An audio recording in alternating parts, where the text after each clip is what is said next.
hallelujah mangpan tu pinatang helan tuni hun he itan changa mangpan nizanga le somgup somnga 651 ma zagup le somnga le khat ma chan hingpui mangpa pathian kapa to he sorry khare ki pa hoi min tuni hun he pathian he ko ma he ki pa tu sei lo hi adang ibi macha sei ding ong ka hepon pathian a hoi dan hi pathian a lo pina he imu che ovin ama thangwa lo thei lo hi povin abang hi zong le ke ya ha naum lo hi zain pathian ko ma pan pina ngen te tau te mangpa ka ki pa hi tu sin ka ko ni na ta ke ya ching lo hi ma na le zong pa nangin hiteng mo na ding ding na nang man hingan sia da te se no to ka tu ni pa kaya ha na si pa na ha na mi kaya bang mang si kiswan pidong ka na si pa ay nangin hingum pilan hinding pilan na to siyang tau ting ka ting ni kang gending te nangin higol zolding ka hingin hi pa abulla pa na top na nang man hinga hingup piding chin Nazareth Jesus Christ men sektan ko kangin hi amen kipa wa min zanita tilso te hi alopin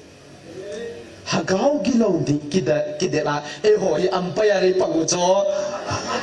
referee ai pangujo amo hoi player hi chume pathinin acha te chu hagau gilong te tunga vai home ding an question hallelujah pathin ka thang vai na umpire official hoi thune yu cho football tournament part le zong umpire ho official ho tu nei cho re ka da pile pot jing cho la na football pe part le zong na whistle amot part le ki khol na danom kit na lai cho na football pe zong chito banga chu hon zong ta san cha te chu hagau kilowa setan til bol the na chu hon ifet thova ake hawi bang khat wa atoba prize zong mulo thilo na lai hallelujah football kidemo wa price mo mala sala ti na layo cho ite ham set nom nom ita videm na ho van pathen ni thang wa ovin pathen lo pin ai sam ovin hallelujah hingsing hat chanung pathen ka thang wa e don ho he atuina ite khawitan atuina cho hilowa anam tuina pathen hingsing hat chanung pathen anam tuina zong tep kha ho i ta zen pathen ka thang wa e zanita he lo pi mo mongin hitabang hinda mo khata vai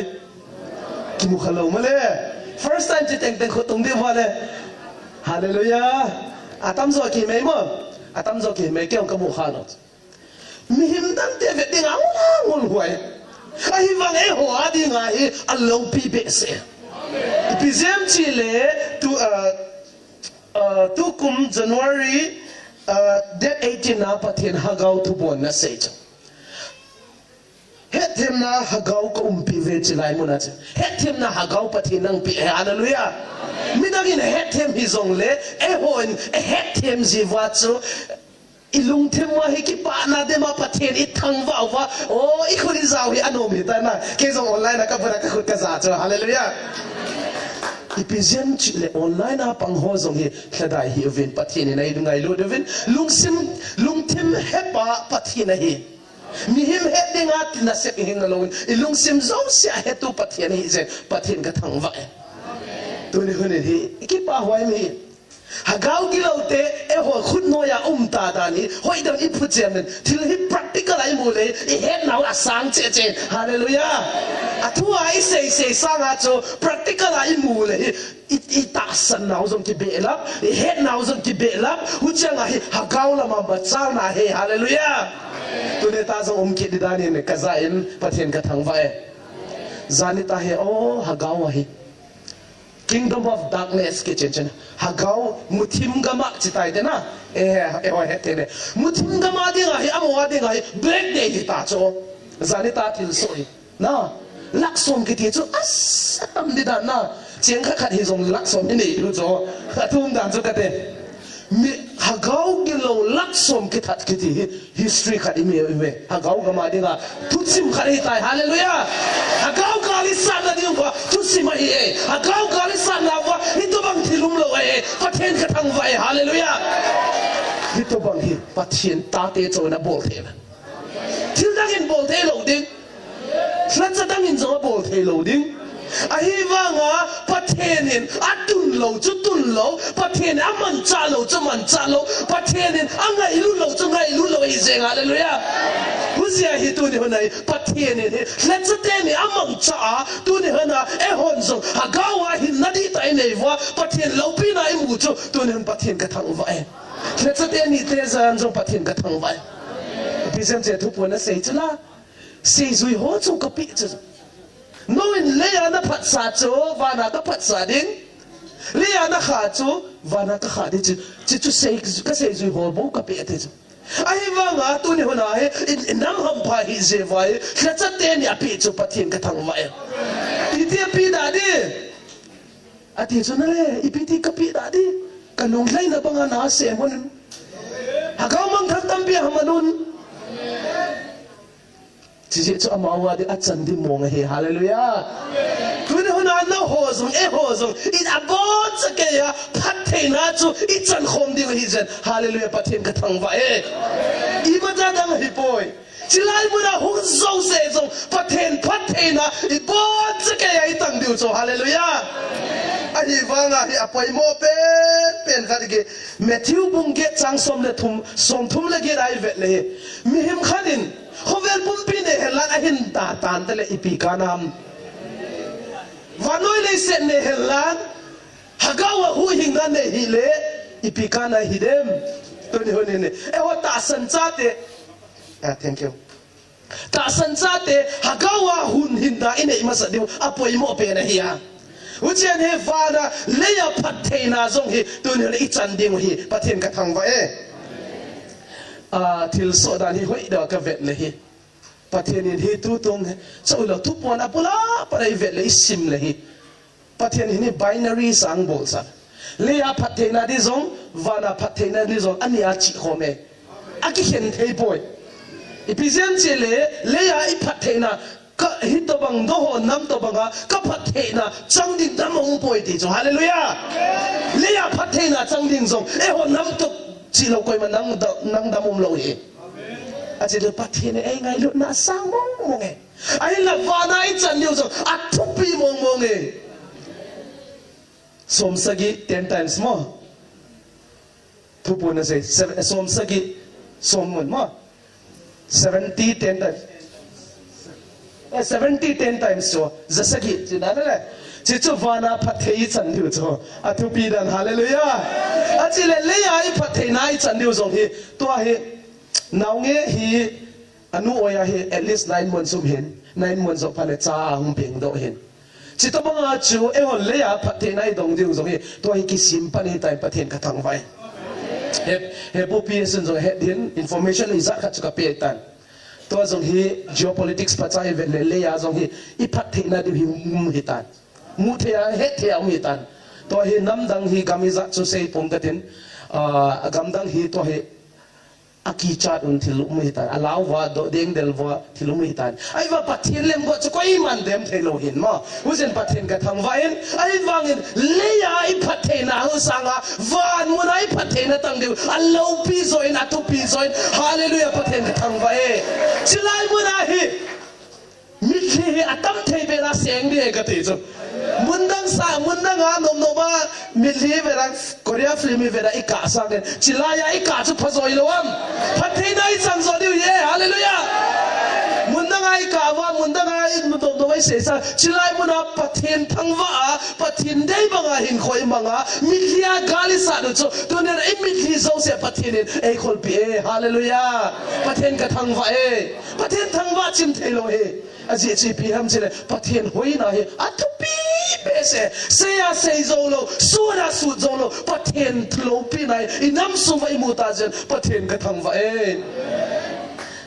Korean Air Force เดี๋ยวขัดสินใส่กันดินสิบวันเล็กไว้สันจงกี่ดอดิวเหรอตาสันจัดเดี๋ยวขังต้มอีขังโตโดดิวหินบังหิจงเล็ก Korean Air Force เจ็ดเทมสักทิลโซจงใส่กันดินนิ่งกุมโล last month หิน May 20 25 ตอนนี้Siroi Lily Festival จะดีเห็น chi na ding a chu DIPR nu ya hin journalist izat ham chova chu MST bas chu he so ke hin na chi chu stride umen nupi gup zong ki tong khain chi zo wa chun me te tu ya let time na tu pon zong sei ni zo pale sei ka den tu ya let time tu chung tu le hin mi zat efeka ne het wa mi zat su khwa wa. According to the Hindustan Times of International News report, missing 56,000 na missing ale sanggup na effect ahe tu tong tuile la himay tete na khatna ani na in he for 10,477 sing khale zalile somsagi lesagi ainu chu akisukhain,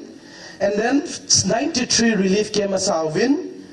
57 relief came umwin. Sang ni le zakule som le tumbi evacuate amuna para mundanga tol do heve. Tutung he email ma ho he atho gim na statistic report kang pihin. Jiso win chu that 8 June ni he arambai telam kai ho chu amanovin he so ke de win chipale akhena bange buina tampi asovin chin chizo pha de him tu tan hine buina omna lain chi ho zo se vel hi pathin in eho lama hi apang mong mong ti hi he jen pathin ka thang vae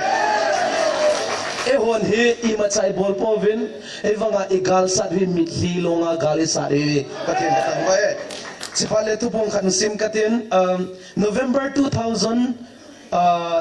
5 2023 pathin tu pong khan sim kate Azi chu chilaya na mitliu hi na melmati dingwa mangthaina achuzin na hoding awi malsal na nei jing tawe hallelujah hichilai mo na hi imitliu melmati dinga mangthaina ich e ho adinga hi malsal na ich pathin ka thangwai uzia hi tu ne na hi hlasam theibi pove noble daum lawa pathen ngai lu na zala pathen o za pathen tu pe za hi khovela hi ihan pa pen hiuve tildang dang hi pon pathen tu za pathen tu ni pathen dei bangale pathen lunglai na banga hin khomang hi hielai hin khomang di ta lo zo Christian hin khwana sepa hi zong le ai lo le munda ga zong le officer ho munda ga kimansa chu tu tu mai tan Christian hin khwa pathen tupia hagaw mai chi kongon na namu kitundo nang hin hagaw chilaya na hagaw gala sarwa hagaw mai na tiu he na nam pum piu kitundo na report va noi le se asalva de hallelujah va noi le se asalva de la jo. Not only that chizo hilawa na tu simu na tu va noi nan sim niu te so pathen ka thang va e ho he asima cha ki hilawa nam neo pen na ahilo le amol pen ahilo pen aki koi cho ai vanga pathen min mole van mi ten min modinga anul perizen pathen ka tang vae hallelujah pathen min mo hile van mi ten min mo hi allen pele atupi ben hive hallelujah Michael van til zong Gabriel zong van til dang ho zong patine ne hong veldi pale thelo kisat him thelo to na bui chakeya e hwa dinga na sem sing hallelujah Michael van til zong galang sadin patien tu pon zong hedvin calling liaks asay wetis e ho nam do ding he koi hi zong le koi ki pan nem che asui vin koi ma omu poi hallelujah nam do ding koi ma omlo ipiziam che le patien a ota ki pon sa nam ni te hi zem patien katang vae alo pi mo mo mena e ho nam do ding koi ma ngap sa talo e ho la ki ma cha ki lawa mi ngina kison nang lo cho na ai ma ngai kison na de cho hing sing ha chung nung patien he hallelujah ho gawa hum vel jing angai lu da cha te hi zewa patina kisong ding te hi zem patien ka thang bai til da ngai kisong lo cho na le him le thala la ki ma cha ki lawa nei le lama la ki ma cha ki phalawa ai wanga ha gawa patina kisong me te hi zem patien ka thang bai chi chun lung sadai te povin hagawa tu sangai hat che deu hin hagawa tu sangai ikal son nawi hat panela che deun chipat le hi ka kipa na khadi chilai buna hi hung zo se hi nampia dinga khom ne ti chana thu ponin jong nampia dinga khom ne le tu ni hora hi na value ni ali ne hagawa mechi kong hi na tu ni pathin dei banga hin khomang te hi in deu po ve a hung zo se jong neu po ve asi chu pathian oza a hetim ho ji mi zo sen no hetim thelo cho ai wanga pathian in chilayang ang puilu na dung zoe hi pathian in ate banga imang kimang chawa ama lung lai banga hin khoi mangi pathian nop na pen hi chi e seinum hintin abang hele question ki dong taw te na question khat ki dong noven asi chu chi he ding ka ta sanin he pan jong tu tung hi thugu khatang sei cho abon sa kay thugu izat achate ko asay tawa ahead izat ve hepan achate thupo na ka sei chona izat ve asay ta izat ve sevo zatsan gailo ha nga si seyo men adang come on pastor punung seyo pastor thangnewin sagi ve okay, adang la sagi ve na okay sagi ve hin thugu ke ka het tarahing liin ka koi li thugu na cigarette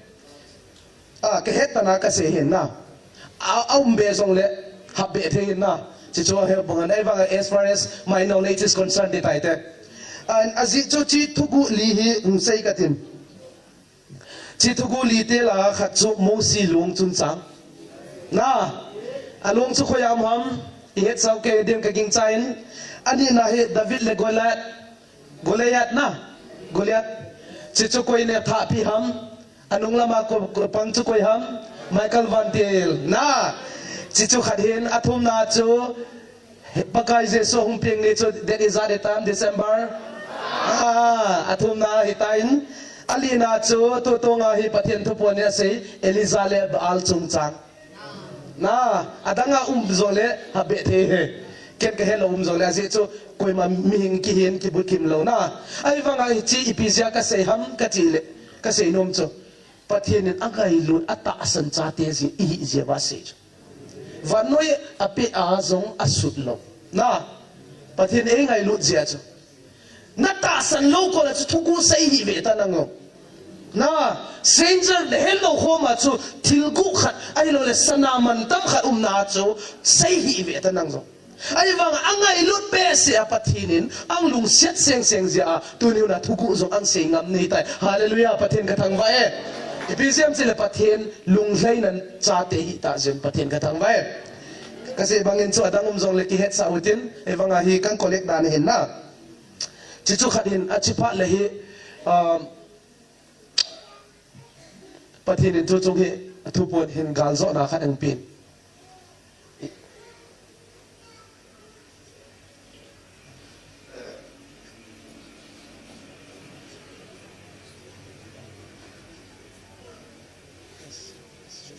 yes okay yes zolamle zopale lasadin khat zongumin ki pa hwai min abang hi zongle tutunga hi isei bangin hi pathianin hi tha na le galzo na chiniang pin khat khu ta sa galzo tha na pin khat khu hagawa galzo na ing pin chicho hagawa galzo na chu ivedele vantel kilo engse ho galzo na chunga hi pathianin to ni hona hi e ho kumang pi tan tutung thupona hi number 23 na ana velo chene pathianin hi e ho hagaw kilo ho eng set gilo ho chunga galzo na me ang pihin ai va gal achai tai kitilo yo ne hilo dion ka sei no min chipan hi to hi ki paumin ki pa thu se na khat taw na khat ne niun chima chu pa thong lenin la khan sa sa chen chia sa zo pha le thildang i sei lo deu taw na khat nei dingo ki pa thu se na patinin ai ngai lu danu le achate ni le ha gwale asi ho zong e ho do dinga pathina simlo chỉ châu hilawa cái ngày lụt cắt sa te hagawa cắt sa te golu ding te ang de len acha te chu tu ni chana pathin hagawa zong vil na laya a oza e ho lungmong cha gal nei zong le yum zel zong pathin ni thangwa deu hen chỉ phải le adam hi si zo lo tampi pathin lo pi na imovin ichanovin chỉ châu hilawa hagawa zong hu hing na so cha na in chang ui tawin vana zong i chang de pachai het ui ta hen ta sa zong hagawa zong pathe chang de i het uvin khang som pathe na zong i chang de umin til tampi pathe na para til tampi movin chi je chat pat ke pa tu se na ne utin tau chai na chu ke man kang nei den ton pat thong le na man le hungin chen la kha ong sa pi le phan te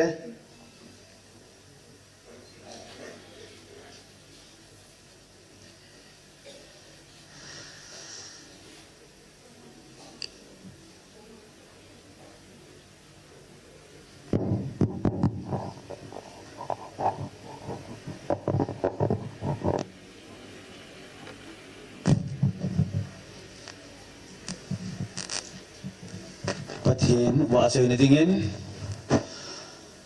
apathin upakahi kha nammi te chu anun nom hi ve tisna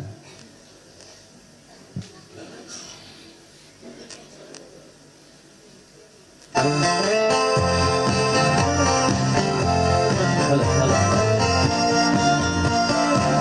Ghiền Mì Gõ để không bỏ lỡ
adile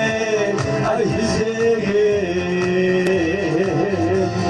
apatelu bakai kha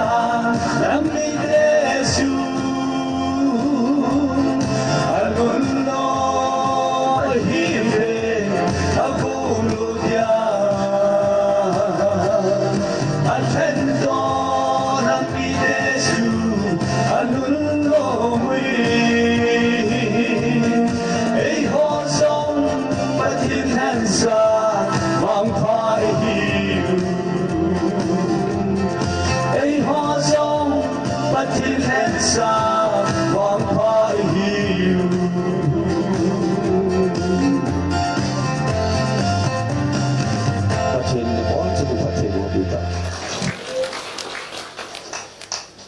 Kipa me tun ilem sang bangen pathen koma kipa tu seite lúc xe tu băng po cái bài tôi cũng có đua thuộc cái tu lệ po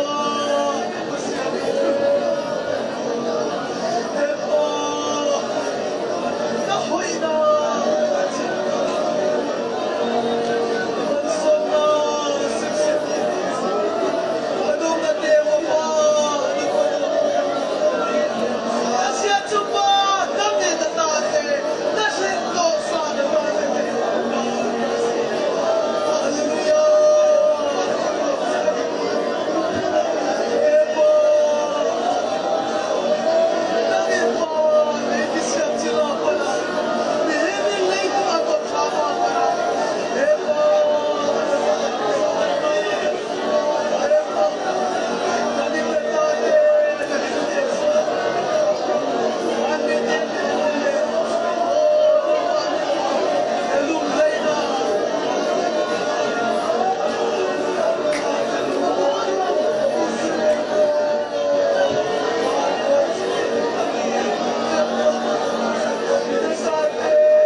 se tumang pa kapasiano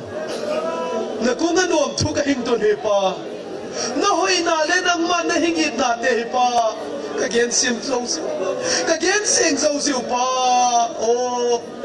na yung nahingom pinale nagwal zon na katang tew sa kalopin at upie pa no tuka hington hipa iteng teng cho hilawa hagawa nang man na hingvel na o kazasyang to na ko no tuka hington hipa nang mahoy na chit na malsom na simseng lokte kanam pumpi patay na kadon ding le vana hagawa song pa patay na kadong ding te siya so no tuka hington hipa nangin namtampi na siya min khovela o himana lesong ko namte cho pa na o nahing zasahi je nuam tuka hington hipa kakipawi nangin hitang tiyaga nahing mapuy na tunga song na kunga nuam tuka hington hi lawin na patoy na tinang manhingtang tanchin gen khial gen valam ngai na gen khata sundeng buat zol tanchin Nazaret Yesu Christ men sang tanukum kangen hi kipawi min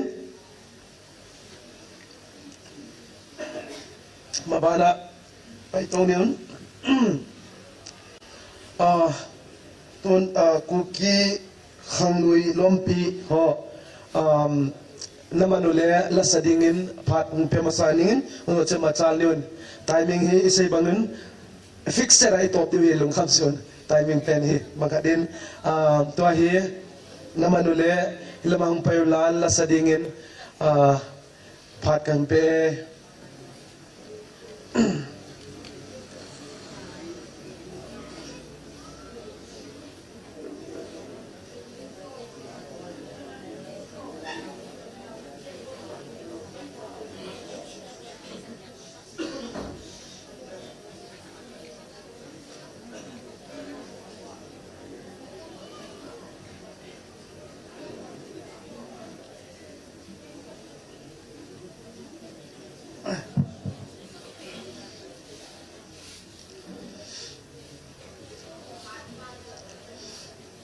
Hallelujah. Amen. Hallelujah. Kun misal ham khat ka ki guru ngoi tain tu ni hi amun le phat lu thia kam evin aveli ni pau pathin chu thang vai num hen tu ni hi ka ki lai le dau nu chinkholam le atin ho hi ai ki pa pi ma jingin ke yong kum som thum wa ozan ka pangin Pakanay gelai khát vi cha ka school chapang ho biam anak cha jong ka thilam jong ka heu khapuin chukil le ai ti ta lo anak cha jong ka thi khalam jong ka heu khapuin ai wangin chi nau nu chinkholam hin a chapang ho hi anak a thi pin ai so pin hi ti hin venai le thu pi ka sama ma jingin si ngai lu na di ta ai ti hi a ki mun hi za chu Mother Teresa of the Cookie Lane. Title kan piwo he.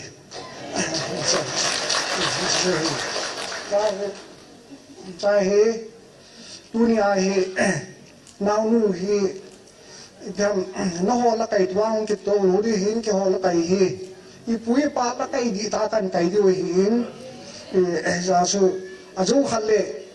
I ho hin thilha akle klok lang I lo ji ni amin mo na ding si gel ji na I ham de khana hi chinkholam in a retreat center pula para sai ti ho itam khana asei si nam wale keinin mo sawin ka ti ke o sa pudong sa sun gila chen ka hinna ya se ke ko ma hung win nang ke ni mo sawin chung sang wa hin kana nu chinkholam wa hi mo sa hi win ti ka sei nu ne he pathian se din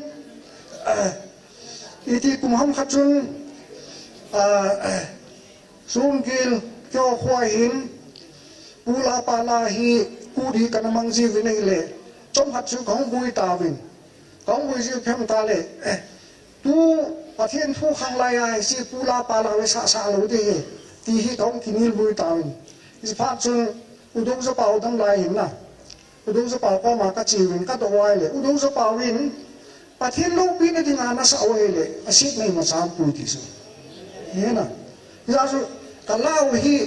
pathian thu an si ni ya so a kai cho chu hi ti thu hin na pula pala kan kai thu hin ai ma so ala hi e ho la kai ki ta kan kai du hin chukil le he de kha chu uzang hun rev. Hun Manila tisu Philippine capital lahi MD zila China hi amana se chu pyam ta le ni khat hi function kan ni ve ti chu ka kule si wa ai le nang ma la hin saw na tin ka principal pawi ai le ken ho bu la ka sa le hi chi la chu hi chu na ho la hi pui no ku ki la di ta hin sa na tin ke jong kai mo wa hi ho la hi ka kai ai le ka principal pawi hi chu na ho la hi chu na la hi a di ni is ba na su tu nya hi ke hon zo hi ho la kai kan kai du hin ka hi ka na mu chinkholam hi ka la choi hi na kan la choi hi ya si asa pa le ni thi mu ru za su kam khat thin sim thama sang ka te na wo anu kai ta kan sim ma sa wo chung pathin chung mang pathin nalim dam nui ya namin zailan koi ve namin zailan koi ve sun tin zan tinin nei puyu wo chung mang pathin na la lam le se se le roba la lam se se le roba la mang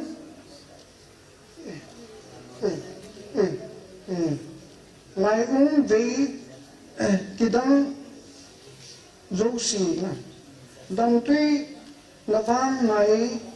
nó thùng bị về thì sao nào nó họ là lâm rồi ba xì nó họ in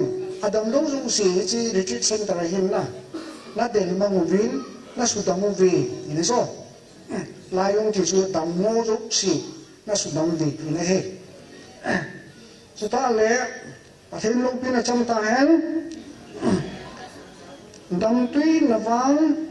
nó thùng tiêu về đam thế nó đinh in nó thùng tiêu về và phiền co mà gì nào la mang pa in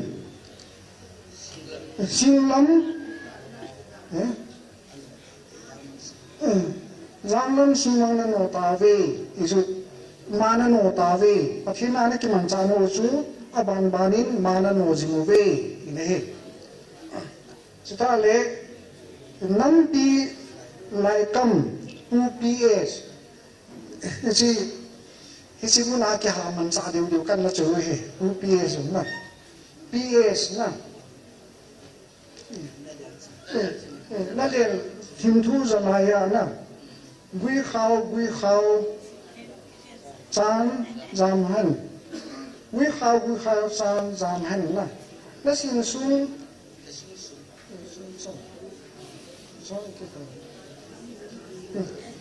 là xin xuống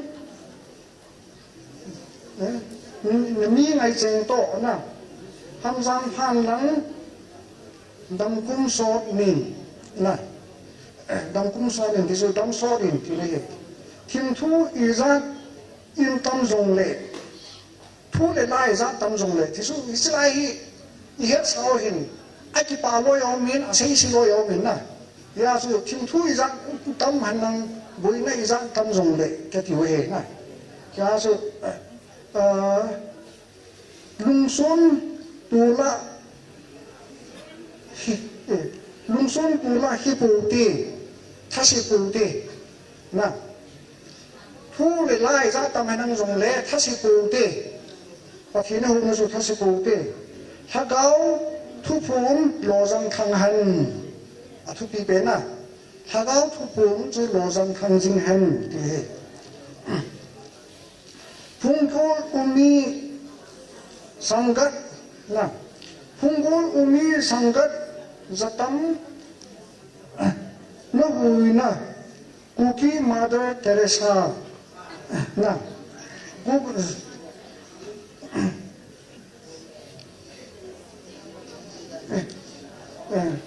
nó hui na kuki Mother Teresa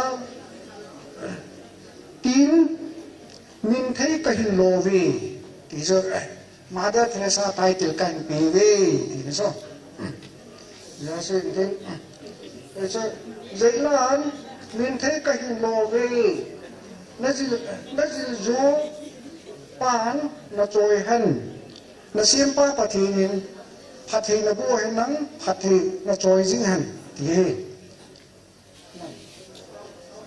Jin na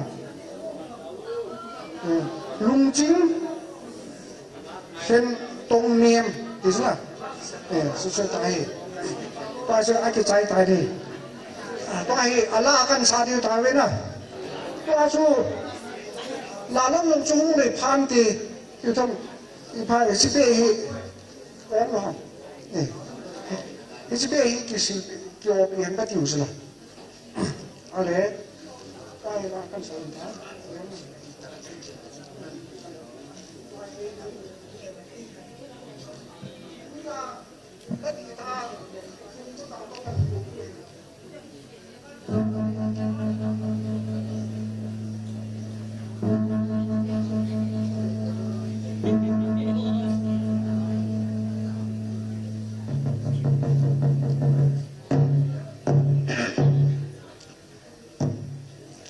Ujung pati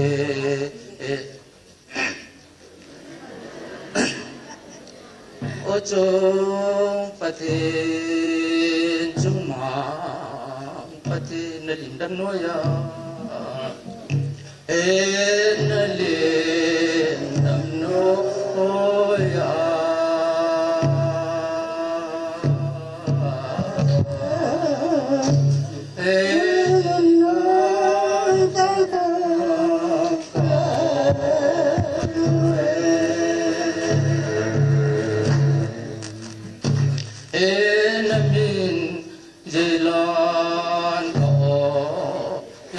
suntin lantene suntin lantene mani koyo mangpati mani koyo mangpati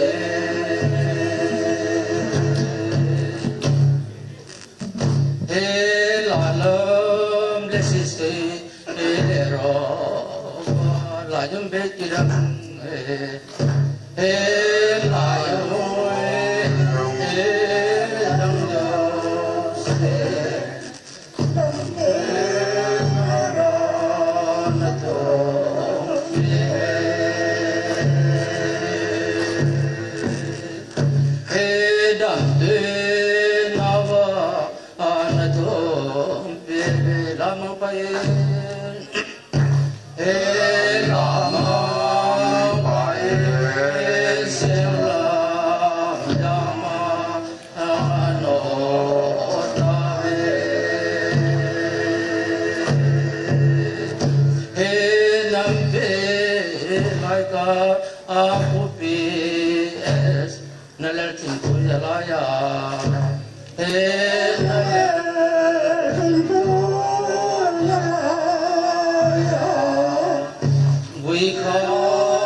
na siêu sung mi hey na siêu sung mi nghe chẳng thọ không nhang chẳng có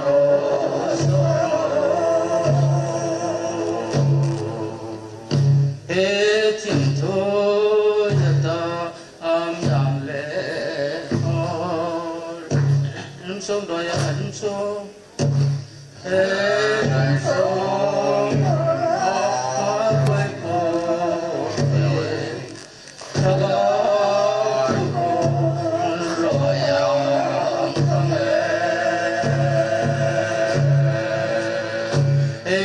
phong gô lô mê sangha yatam am na hui na kuki min the kuki matar der sa tin he kuki matar der sa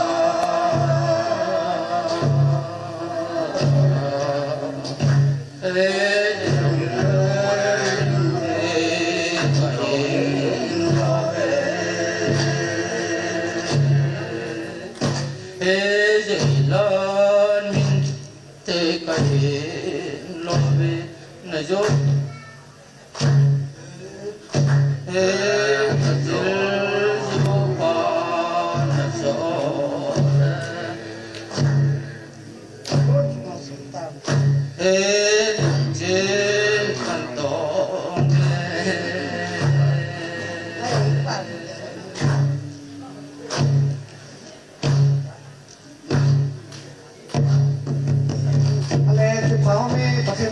chẳng tao hiện cái gì thì khát là lắm còn là bị thì lắm khát những là phụ được sao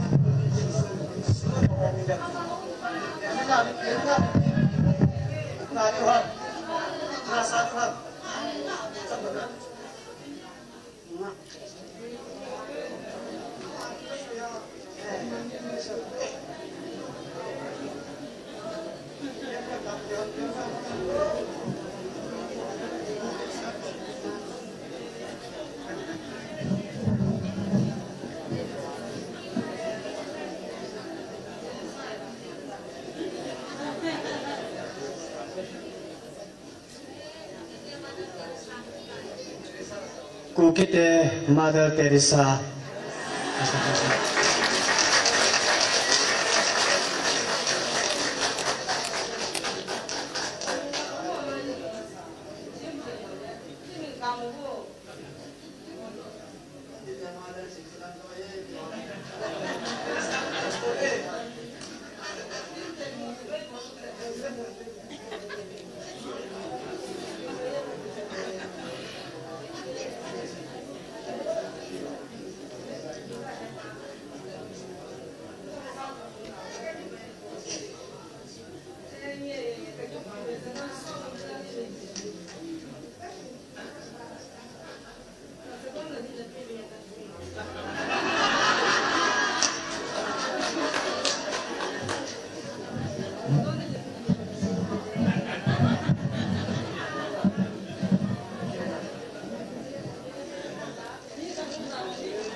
Kale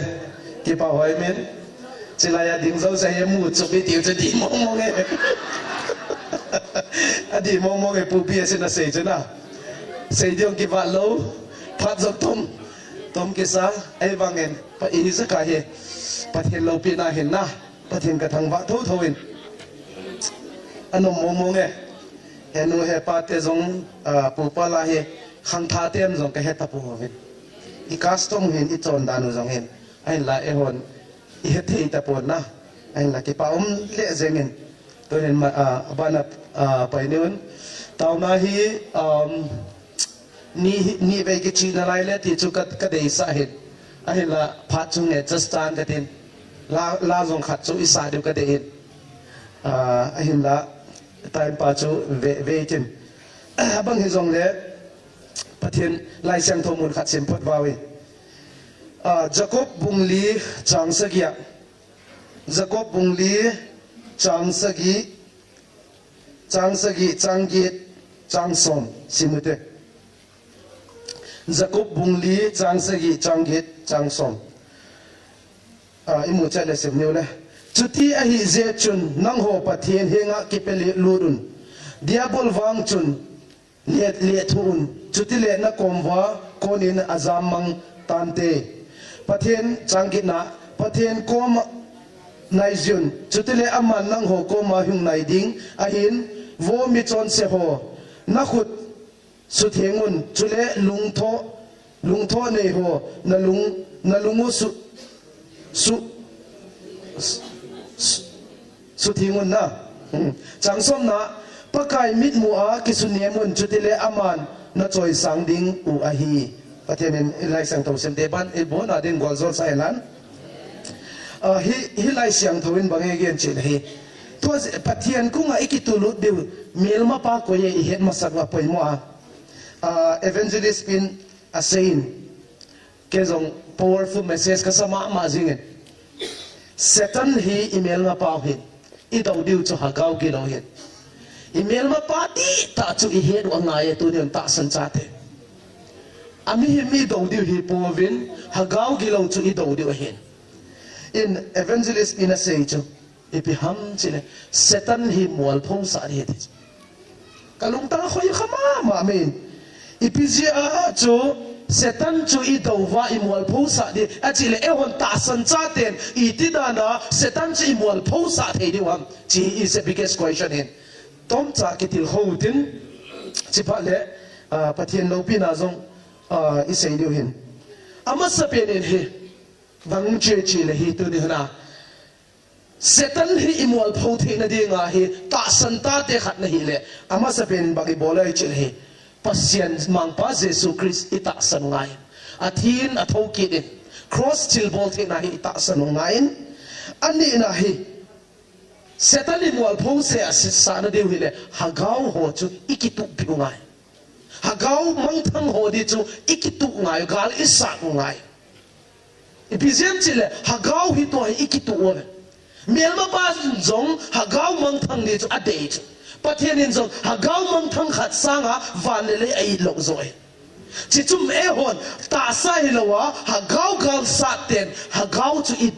I hu hing ni we chi chu pathian long se na zalin counseling a chi thain la sa pu zong hi pathian chunga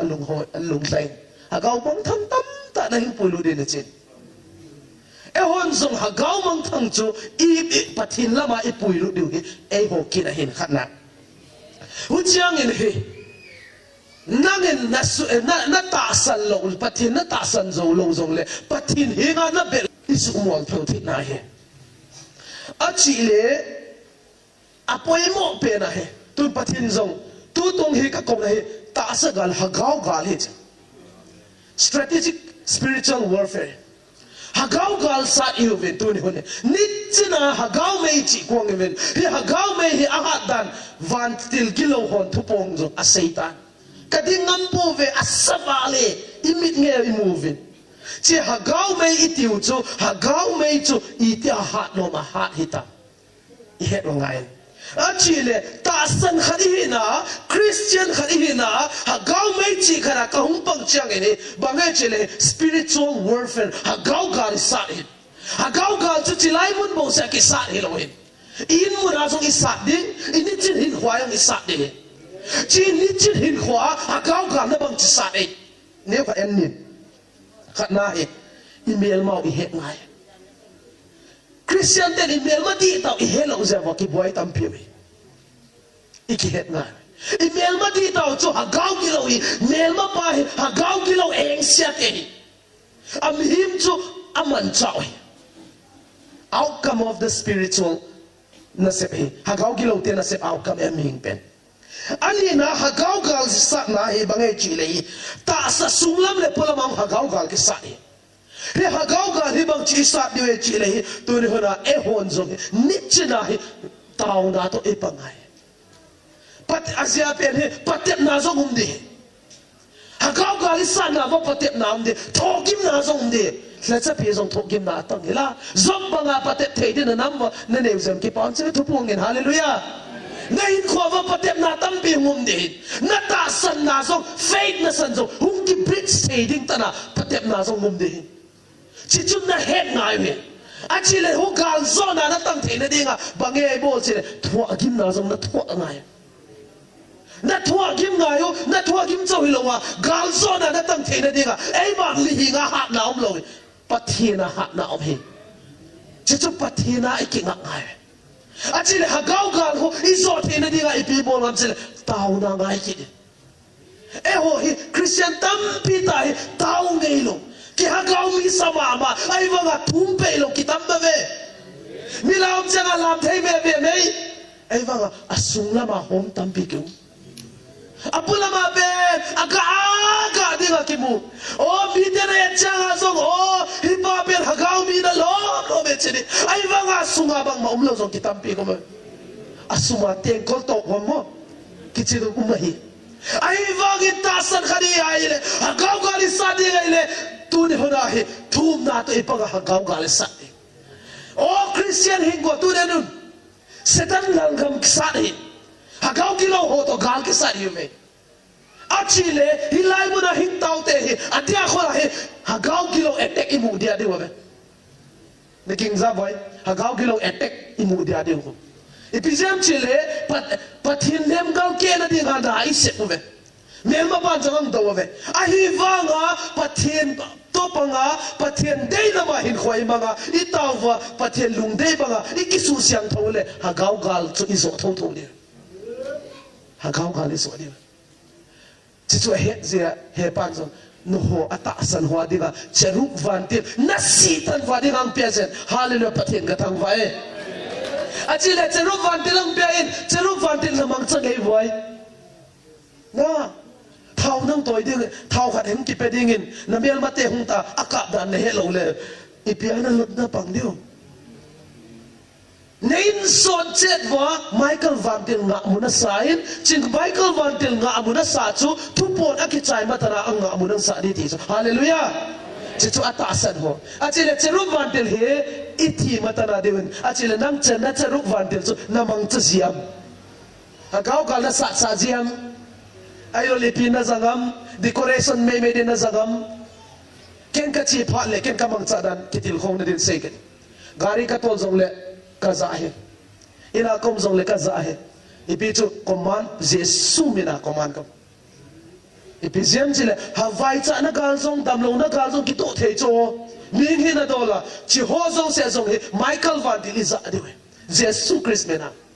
hu je to den aza dan jong siam ni ka chi u na pathin ang pia hi a purpose na yang pia hi izaka hi a purpose na hi pathin hum vel na jong a reason mo hin chu hi thi mo nga ye chi kan ge no de vanin a hu chang in hi tutum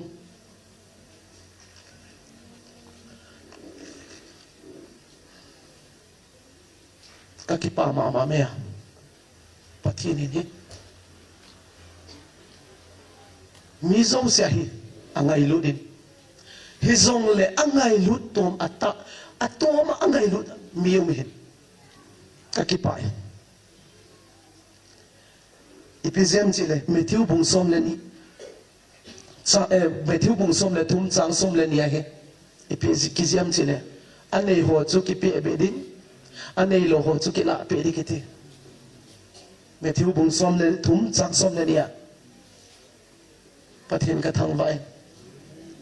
anei zo se chu ki pe be la ding anei lo ho chu ki la pe di chilai mun atung tang pathin ka thang vai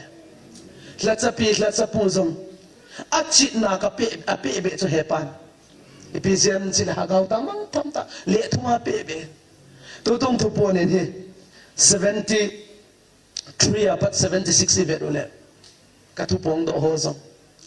chit na le thumin ka pe be na tin i thi ham phat lom lo be tam tin aron banga pathe ya pe ng pe azi chu pathin a thing lo chu a pi lo de hen a thing lo chu mang cha lo de hen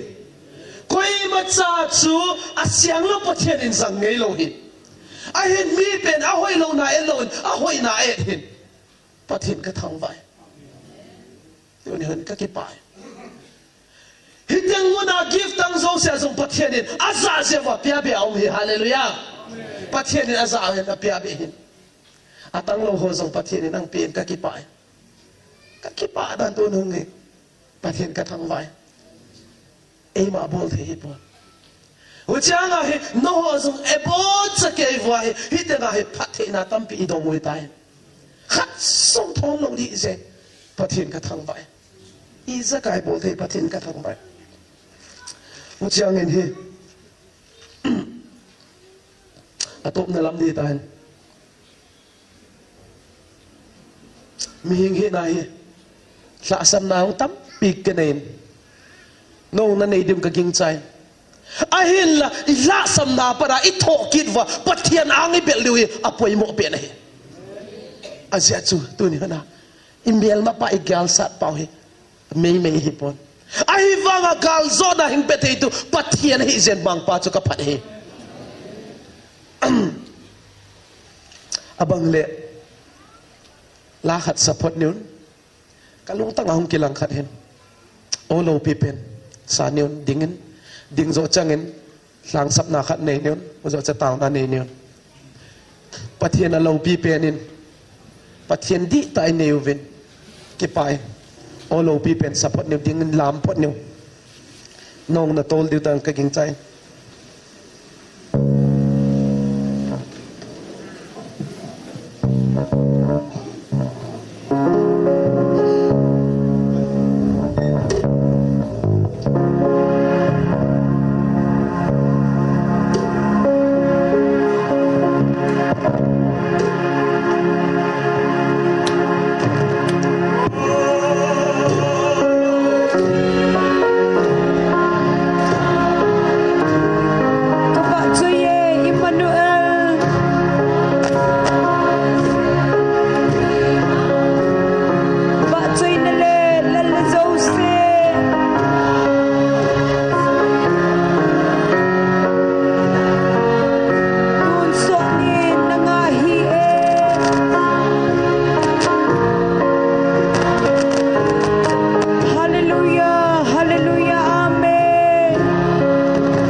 ana to kit niwe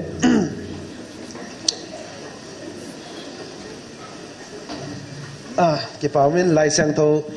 khatung sim kit ning Galatians chapter 6 verse 14 na Galatia bungup changsom lelia hina leken wang imang pa Jesu Christ mangpa Christ sorry hina leken wang imang pa Christ cross longal kaswang siding hi ama je leitung ke ading in kilbe hita ke leitung ading in kilbe ka hita hi mangpa lai sang to simte ibona ding gwalzon helan hilai sang